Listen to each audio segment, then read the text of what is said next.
Hi poetry lovers, this is Bella Cohen. Welcome back to my channel Bella Poetry Presents. In our fourth series called Poetry at Random, so far I introduced you to 4 female poets from around the world.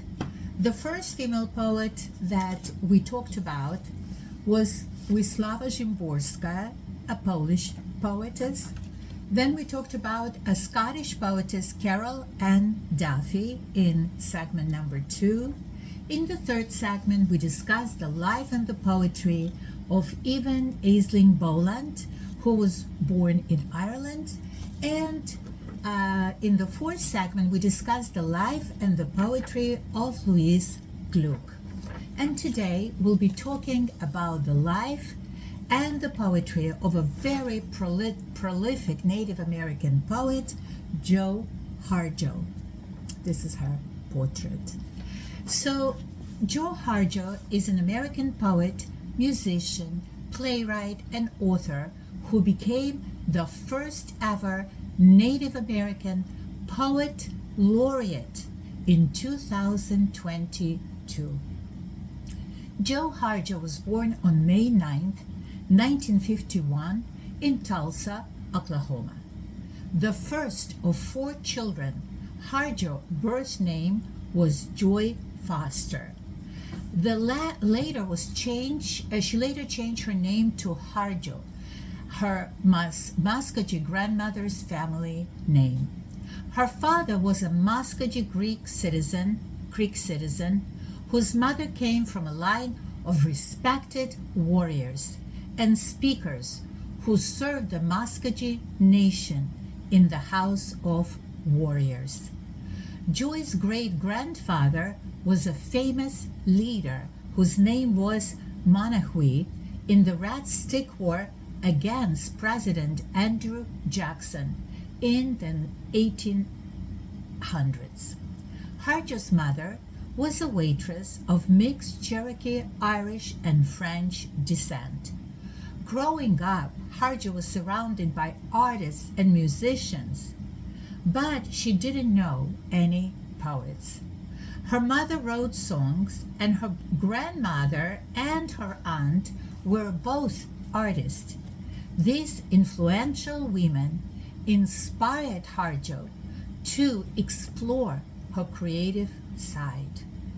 Harjo recalls that the very first poem she wrote was when she was only in 8th grade. In addition to art and creativity, Harjo also experienced many challenges as a child. In her autobiography, she discussed that her father struggled with alcohol, and he exhibited very violent behavior towards her mother and his children, and that led to her parents' divorce. After that, her mother married another man who was also very abusive to the family. Obviously, it influenced her development a lot. Harjo had a hard time speaking loud. This was one of the side effects of growing up in a violent household. She remembered that the teachers would get upset with her all the time because she would never speak up, and they threatened to write to her parents that she is not participating in class. But she said that she was terrified because she was basically traumatized by the violent men that were in her family. At the age of 16, she left home to attend the Institute of American Indian Arts in Santa Fe, New Mexico. While she was at the school, Harjo participated in what she calls the rebirth or the renaissance of the Native American art. This was when Harjo and her classmates changed how Native art was represented in the United States. During this time, she joined one of the first all-Native dramas and dance groups. And we know that she also wrote words and music for all Native rock band. After graduating from high school, Harjo attended the University of New Mexico as a pre-med student. However, she loved art and creativity and poetry, and soon, very predictably, she switched her major to art and then again to creative writing after meeting and working with fellow Native American poets, including Simon Ortiz and Leslie Silko. Harjo began writing poetry seriously, because we know that she started writing poetry when she was in 8th grade, but writing seriously for publication she started at the age of 22. And she published her first book of 9 poems called The Last Song in 1975. Harjo then graduated from college a year later and started the Master of Fine Arts program in creative writing at the University of Iowa Writers Workshop. When she graduated from this program in 1978, she began taking film classes and teaching at various universities, including the Institute of American Indian Arts in Santa Fe, Arizona State University in Tampa, and the University of Colorado in Boulder, the University of Arizona in Tucson, Arizona, and the University of New Mexico in Albuquerque. In 1980, Harjo published her first full-length volume of poetry called What Moon Drove Me to This. The book of poetry includes all of the poems she wrote in her 1975 collection. She has since published, she was extremely prolific. She has published since 1980 9 books of poetry, 2 memoirs, plays, and several books for young children, as well as editing several poetry collections and anthologies. One of her most famous poetry volumes, She Had Some Horses, was first published in 1982.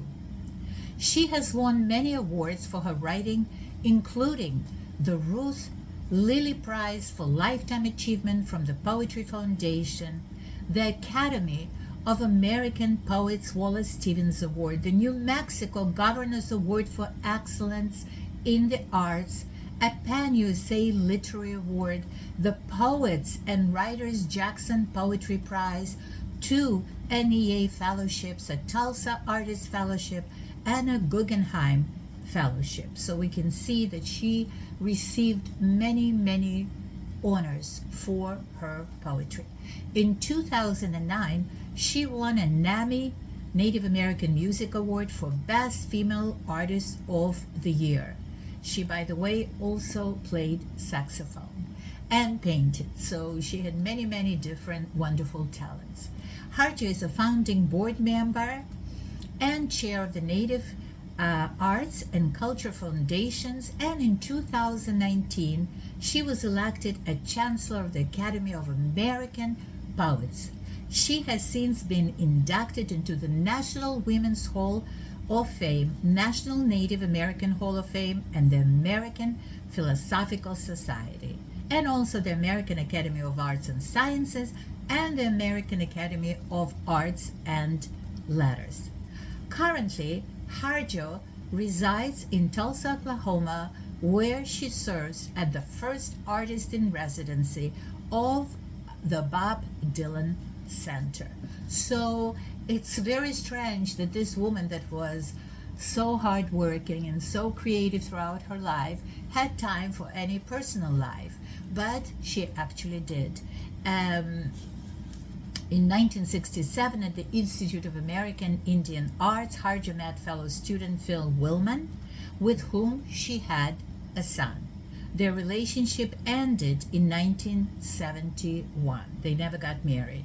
And then in 1972, she met poet Simon Ortiz of the Acoma Pueblo tribe, with whom she had a daughter. And she basically raised both of her children as a single mother. Harjo today is married to Owen Chopoxa Pulpa and is stepmother to his children. We will read today 2 of her poems. The first one is called Fire. A woman can't survive by her own breath alone. She must know the voices of mountains. She must recognize the forerunners of blue sky. She must flow with the elusive bodies of night winds who will take her into herself. Look at me. I am not a separate woman.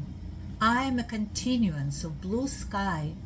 I am the throat of the mountains, a night wind who burns with every breath she takes.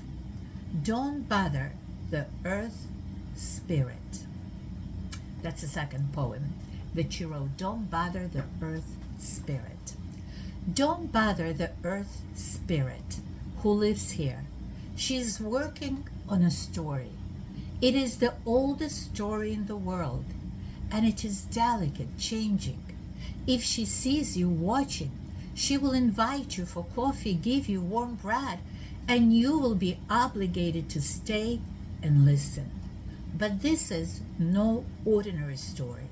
You will have to endure earthquakes, lightning, the deaths of all you love, the most blinding beauty. It is a story so compelling, you may never want to leave. This is how she traps you. See the stone finger over there? That is the only one who ever escaped. Thank you very much for listening and visiting Bella Poetry Presents. Please leave your comments and let me know if you like this poetry or not. Tell me your opinions and I would love to hear them. Next time, we will discuss the poetry of another wonderful poem whose name is Sharon Olds. Please make sure to join us and don't forget to like and to subscribe. Thank you so much. Have a wonderful, wonderful day. Bye-bye.